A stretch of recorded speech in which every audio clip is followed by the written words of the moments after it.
here we are with our portrait. If you missed what we did when we started coloring the skin, I'm going to review that now, and we're going to talk about coloring the hair.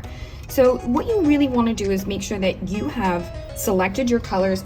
This way you know that you like them. What I like to do is test them on the back of my paper. So I'll say, okay, I like that for my skin tone, and then I have brown hair, and we will talk about in a second. Don't just choose one color for your hair.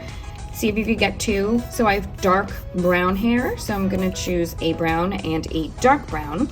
So you can find a lighter version of your color and a darker.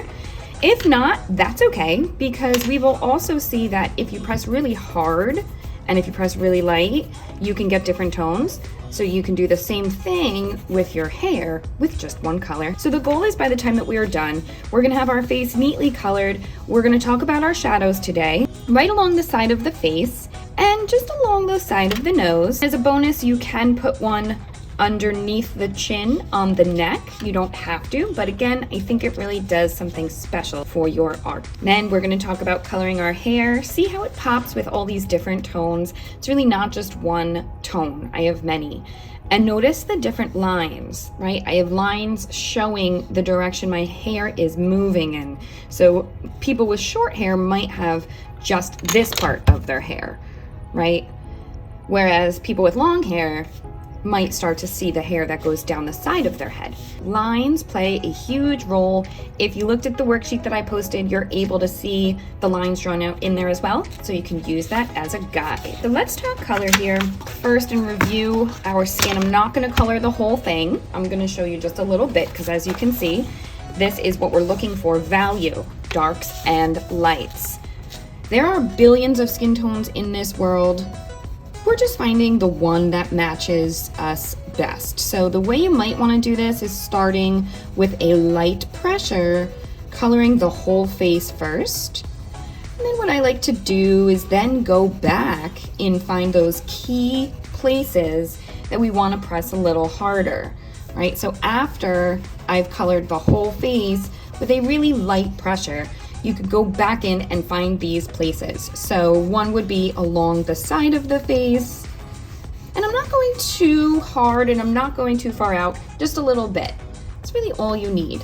And so kind of along the whole face from the top of it to the bottom.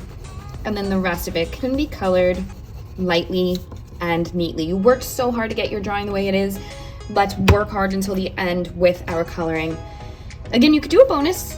So perhaps you wanted not the chin. Think about where shadows might be if you were with me on the Zoom. Anything kind of in the distance or pushed back or tucked away might have a shadow, whereas anything like your nose or cheeks that are sticking out might be a little bit lighter.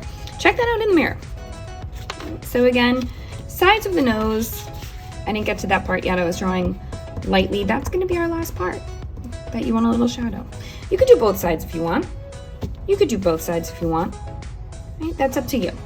But I should see one type of little shadow along the side of the face and one type of little shadow along the sides of the nose, okay? Bonus and bonus to do it on both sides. While you're here, if your ear is showing, this is way in the distance, right? Your ears are not on the front of your head. They are all the way on the side of your head. So those two will be colored a little darker to just show that they're further in the distance. Okay, you could stop here and you could work on that now if that is not finished. If you're ready to move on, then let's talk hair.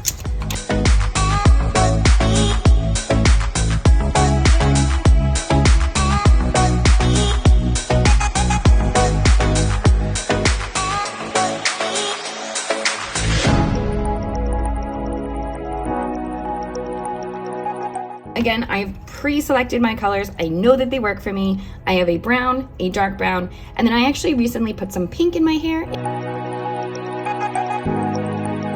Follow the lines that you might already have. Again, my friends with short hair, your lines are probably only going to your forehead and to your sides by your ears. We talked about that. You can always back it up and you can check that out on our Google Classroom. So I'm just kind of pressing harder.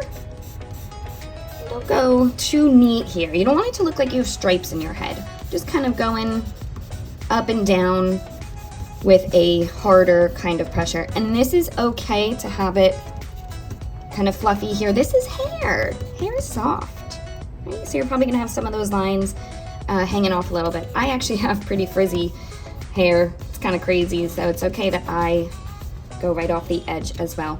My friends with short hair, you might actually have pieces sticking up. So particularly I've seen a lot of boys with hair that kind of sticks up or goes out like that.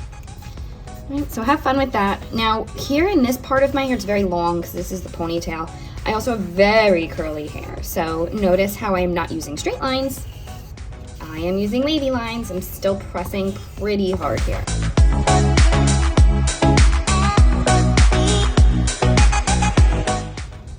I can move to my next color and do the same thing.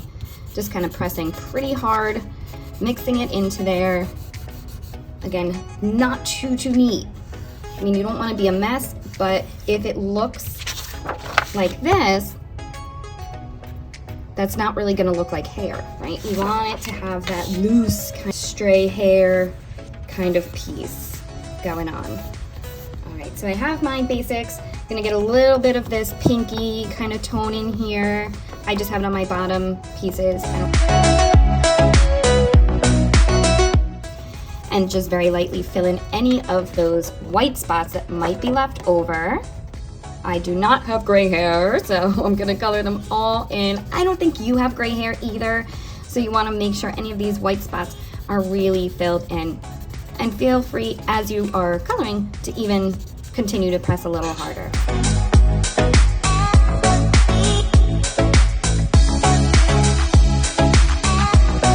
Practice this first. If this is something brand new to you, then take your time getting it just the way you want it, because great art is never rushed. They're pretty straightforward unless you have some hazel or green or blue and you want to mix two colors together, which is always really nice. But if you're working with just one color, then you'll just kind of fill it in, right? But I figured I would show you this if you wanted to give them that kind of shine to them. We've worked really hard to make this look realistic, so why not learn another trick to give us this realistic feeling? So what I'm doing is just kind of making this triangular shape. You could do one, you can do two, maybe the first one is on top and the bottom, doesn't really matter. And then I think you could guess what we're doing next. We're gonna color around that shape and not fill the shape in. Just as a little extra something. When you move to your mouth, I know this is a tricky color to find, so you can always get yourself some type of a red colored pencil. I know it might look like you're wearing red lipstick, but once you put on your red, go back with whatever you used for your skin and just go over it. That really brings it more to a natural color. Everything else is really your choice. So your shirt, again, we talked about showing us what you like, whether it's a sports team or food or a character. So take a look in the mirror. If it looks like skin, then you will be using your skin tone. Make sure that I color my eyebrows because my eyebrows match my hair. I have brown eyebrows and I have brown hair. If you have blonde hair, you might just want to go really lightly on it. If you have darker eyebrows, then you can press harder. So these are the choices that you make as the artist to really help it resemble who you are. For your background, have fun with that. Think of a simple pattern. Don't go too crazy back there because this is the main focus. So whether it's a simple stripe with a wave, you can make that choice and decorate the background and your shirt any way you want. Keep it all very, very neat. And as always, email me if you have questions. And I love seeing your work, so make sure you can post it on Google Classroom for me to check it out. Have fun, let me know if you have any questions, and I'll talk to you guys soon.